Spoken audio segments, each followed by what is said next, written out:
Hello everybody, welcome to Austin Buckets. Subscribe to the channel if you haven't already and drop a like on this video. I'm trying to hit 100k subscribers on this channel by the end of the year, so your subscription would be much appreciated. Also drop a like, only takes 1 second and makes a massive difference in how the video performs in the YouTube algorithm.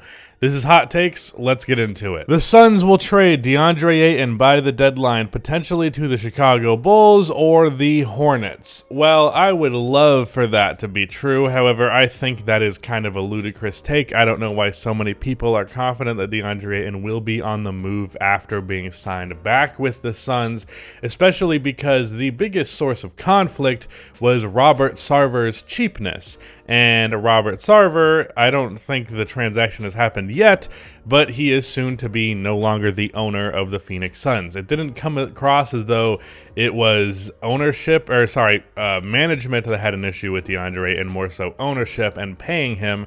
So that was the big source of conflict. I also know that there's a conflict with the head coach, Monty Williams, but ultimately it also seems like Monty has kind of looked DeAndre's way a little bit more, especially so far this season. Not to the extent that I would like them to, but still more. He's averaging a career high in points right now. So I'm going to say no to that one. Ultimately, he's really important to the Suns, and the coach and the starting center not liking each other is not worth trading them. If there's a huge beef, that's different, but that doesn't really seem to be the case. I'd love to be wrong, though, because DeAndre Ayton would be a pretty big improvement over Nikola Vucevic. Although Vuce just had like the best game of the season against the Celtics, and he went 10 for 14 and 5 for 6 from 3. So shout out to him for that. The Knicks are a 50-win team. 50 is my stretch, 45 is my expectation. Well, they were, I believe, a 47-win team in 2020. So far, they're playing 500 basketball, so they're going to have to break away from that to be a 45-win team, but that's also only 4 more wins than 500. So I'd say it's possible. But I'm going to bet against that personally, and especially going to bet against 50 because I don't think this team is better than 2020's team, and I think the East is significantly better than it was in 2020. So, yeah, not going to agree with you on that. But 45 is possible, especially because Jalen Brunson's been looking like perfect. Russell Westbrook finishes the season above 30% from 3. Well, the bar is in hell, first of all, but second of all, he also went 2 for 3 from 3 the other night. So, you know, since he's been coming off of the bench, his jump shot has looked better. It's been extremely low volume, obviously, but, which is honestly a good thing. But sure, I'm sure Russ is capable of shooting 30% from 3. Again, the bar is in hell. Joel Embiid is purposefully playing lazy defense and putting less effort in hopes of playing more games with the goal of an MVP award. That is a take. I kind of understand what you're trying to say here, but I find that ludicrous, especially because, frankly, if Joel Embiid doesn't play defense, if he doesn't play good defense, I don't think he's an MVP caliber player. I understand that the guy scores in the post really nice and is a, passable playmaker, a good rebounder, but if he's not going to be actively a very good defender, he falls out of the top 10 players in the league and definitely falls out of the MVP race. So if his strategy is don't play defense equals MVP, I mean, in some people's world that works, but I don't think it works in his. LeBron's tenure with the Lakers has been relatively disappointing. Other than the one bubble championship, which is very controversial, it's been 1 first-round exit and 2 other years of not even making the playoffs, and now there's this year. Well, first of all, I will say that this year is a little bit turning around. The first year not making the playoffs would have happened if he simply didn't get injured. Last year, there's no excuse for that outside of just how horrible that fit is, although I wouldn't blame that explicitly on LeBron, although you can in part because he's LeBron, signed off on that deal. So I disagree with that. I'm also going to over-exaggerate this for the sake of the title and say that he was just straight up bad or whatever. But so thank you for that clickbait opportunity. But ultimately, for the take that's been disappointing, I don't think the bubble championship deserves the scrutiny that it does.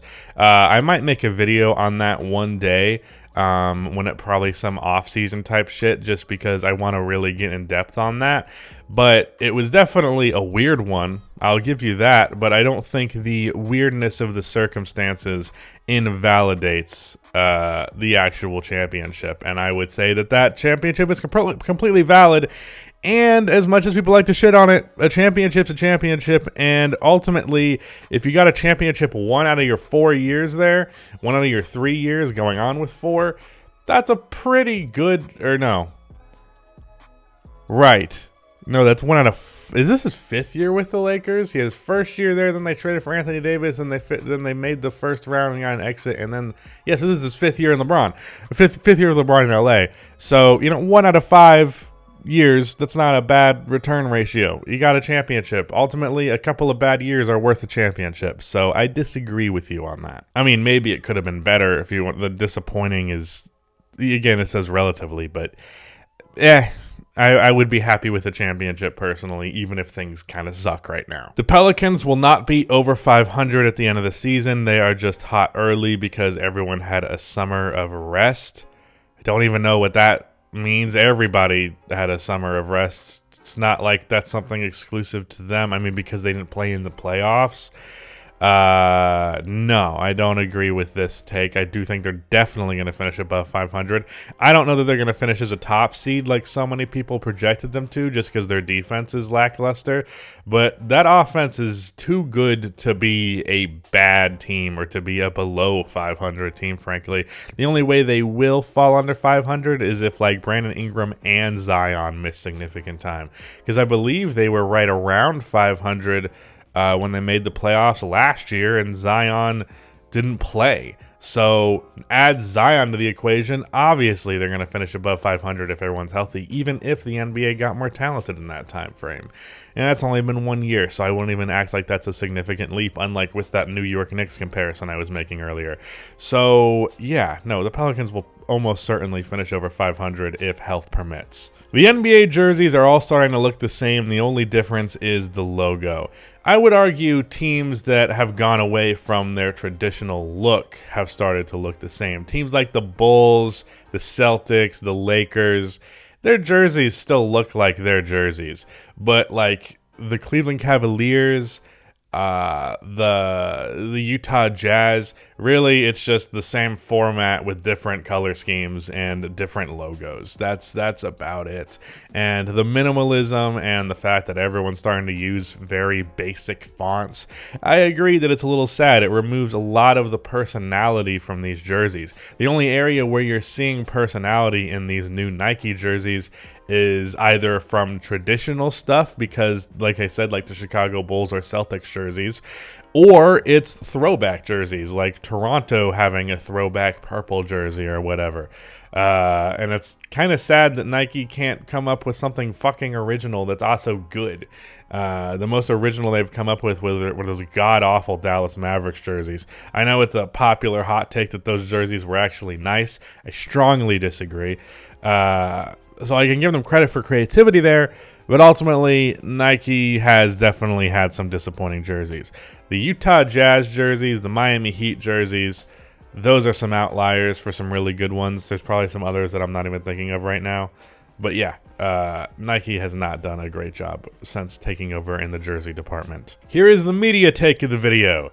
The Walking Dead was terrible after season 6.